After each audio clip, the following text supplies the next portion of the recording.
everyone. Welcome to our second episode. My name is Dan, and this is my son, Nick. He's away at college, and I'm at home. And this is just a way that we thought would be great to enjoy the 2022 NASCAR season together. I had been away from NASCAR for a long time. Nick came to NASCAR on his own just as the pandemic began. And so we got into it together, and our whole family did as well. And so we've been making some predictions, and we have some thoughts, and we just want to share those with you. How you doing this evening, Nick? So far, so good. What about you? Yeah, pretty good, pretty good. So you watched the Clash at the Coliseum? Yeah, I watched it. It was good. What did you think about it? I thought it was good. All around, a very good show. Logano win is what it is, but it's exhibition. It don't matter. Hey, now you know that he was my pick to win, right? I know. Okay. Still, it don't matter. And you know who my sleeper pick was as well? Who was your sleeper pick? It was Eric Jones, and he finished 4th. He was good, though. Yes. I agreed with that pick. You had picked Kyle Larson to win. He ended up pretty good. He was 5th place. Yeah. And then you had Austin Cindric as your sleeper, and he ended up. He didn't make it. He had some trouble in his heat race. Yeah. Well, from the looks of it, there was good attendance at the Coliseum. Like during the heat races, it looked a little scattered, but by the time the final race began, it looked to be pretty packed in there. Yeah. And the TV ratings were good. I got the viewership. It's 4.28 million watching that, which that was, I don't know the exact number, but it was more than the championship from last season, like more than 1 million at least. So wow, very good showing. Which drivers impressed you that you watched during the Clash? I talked about him in our last video, but Reddick, I said he'd have a good season, and he led like 50 laps. He was looking really good in the final race until some kind of trouble. His car, yeah, but he was up there. He was getting it done. So I was impressed with Reddick. Austin Dillon finished 3rd. Yeah, he kind of came out of nowhere. Didn't really talk about him, but yeah, I think the new cars kind of even the playing field. That's what Suarez was saying in an interview before the race, that the lesser drivers have a better chance with these next gen cars. So, well, and I wouldn't call them the lesser drivers, but the ones that have had lesser equipment. I agree. I think the playing field is evened, and I think that's why you saw Eric Jones do well, because I know he's a talented driver. What about Justin Haley? Oh yeah, Justin Haley. I was interested, and I was watching his interviews, and I saw him in heat races. It was nice. Unfortunate accident, but he was excited just to be out there and get his name out there in front of more people. Yeah, and before that accident, he was looking impressive. So I'll be interested to see what he does this season. Yeah, it'll be interested when we get him on bigger tracks to see if we got the lesser equipment guys still up there. Were there some drivers that you were not impressed with just seeing them in this? Well, heat race, Keselowski, Truex wasn't even supposed to be in the race. I can't really fault him though, because quarter-mile track, new cars. I would have thought better, but you don't know. Like they were really just, I don't know what was going on with them. I wasn't really impressed with Denny Hamlin either. Oh, he I don't know what. Yeah, he kind of just slipped in. He made it in one of the last chance races. Is that right? I'm pretty sure. But then he had some kind of mechanical trouble too.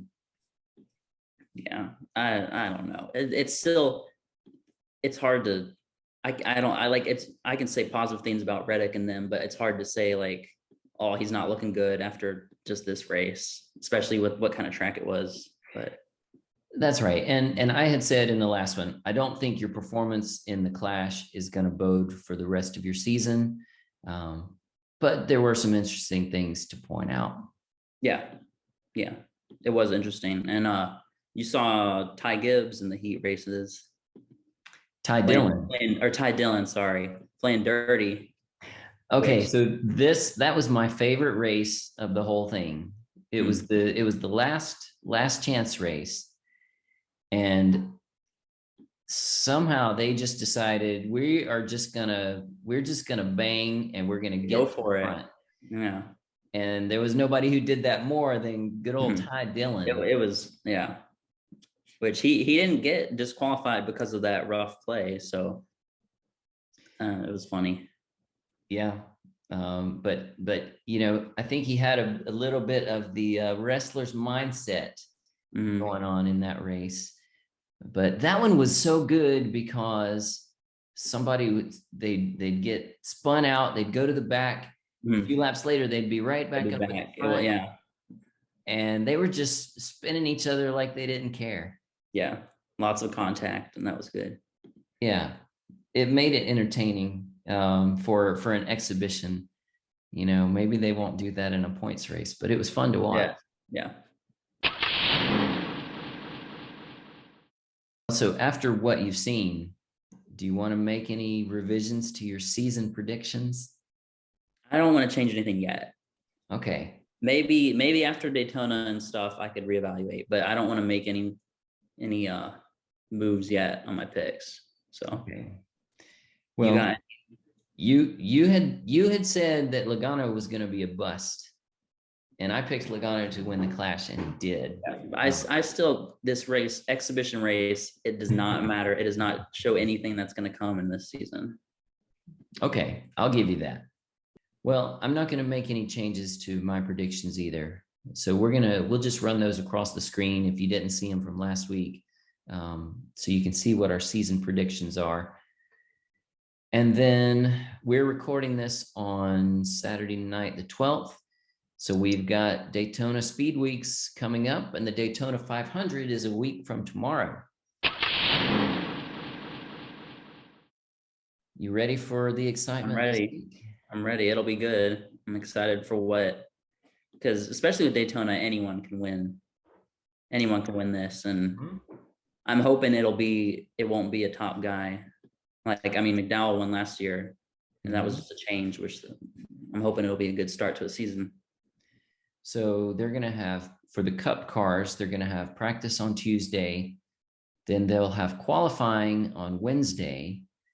And then on Thursday, the dual 125 lap races, which decides the rest of the starting lineups past the front row.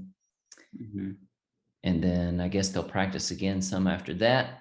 So by the time we meet again for our next episode, we'll be coming out with our picks for Daytona, and that'll be based on all the stuff that we've seen through the week. Yep. Hopefully we'll have some good ideas on who's looking nice out there. Well, an interesting thing that I've heard people talking about, and you had mentioned it to me. Hey, are they going to run out of cars? That's the thing. They don't seem to have a lot of cars built because the parts are different for the next gen cars, which they're not even gonna put the Daytona 500 winner on display this season. It'll start up next season when they put it on display at the NASCAR museum. So if you crash a couple times, you might be out of luck for a month or two. So if I understand correctly, not every team, there's not a backup car for every team that's going to be in the Daytona 500. That's what I've read. If somebody wrecks and messes their car up bad enough, even in qualifying or in the 125 lap races, then their team is going to have to go to a backup car potentially there. And then Daytona, the last couple times we've watched Daytona, it is just a wreck fest. It could really affect, like if you screw up in qualifying or practice, you could be done for. So it'll just be interesting to see that. It's interesting, and I've heard a lot of people talk about it, but I don't know if they've really been raising red flags about it. This seems like something that could ruin some teams' season. If they get to a point where hey, we're out of cars and we can't get the parts. Does that mean they can't enter a race? Yeah, yeah, because they haven't have all the backup cars built yet. So It will also be interesting, I think, to see how these cars, what happens to these cars in wrecks. We saw some wrecks in the Clash, but this was a short track, lower mhm, speeds. We're talking about a super speedway here. It'll be interesting to see when there's a wreck if it's as bad as the other cars were. These cars are designed for the safety of the drivers, I know. And a lot of times that means that parts are going to fall off the car rather than staying yeah, intact and potentially injuring the driver.